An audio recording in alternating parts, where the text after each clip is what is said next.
запомнете го. Това са книги. Това са книги, които където не го сложиш, той все е лошо. Той носи пороци носи. Какво се Той заразява и оказва тези плачат за затвор. Но този затвор може да се осъществи много благодарение участието на всички българи, хората на всички българи. Вие знаете, че главният прокурор е на кой?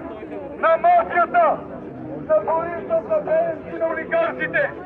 И от него може и да очакваме да ги вкара в затвора. Само ние, българите, суверена, народа, може да реализира, да вкара в затвора престъпниците от ранга, големите престъпници като Борисов и Беленски. Само ние може да смяткаме тяхната престъпна власт, за да имаме правото, онова изконно право, на допитване. Референдум, знаете ли каква е силата? Всеки анализатор казва, това е много силно оръжие в ръцете на хората. И знаете ли какво продължава натам?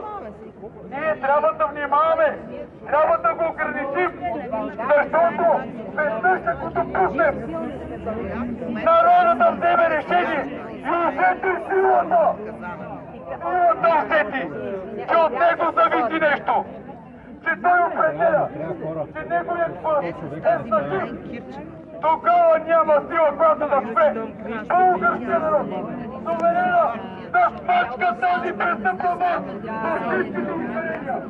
И правосъдна система, и регулатори, всичко, и местава, онова, което ни убива всеки ден. Убива ни чрез грабежа, убива ни чрез секачите, убива ни чрез държавните бокалки, превърнати в ръцете на мутрите, превърнати бокалки, мачкащи всеки един, дигнат глава, да търси истината, закона, правата и интересите на всички българи, на България и на българството. Това трябва да съзнаем, че ние трябва да се борим до край, че ние не трябва да отстъпваме, трябва да сме твърди, последователни, за да има резултат. Най-важно е един за България.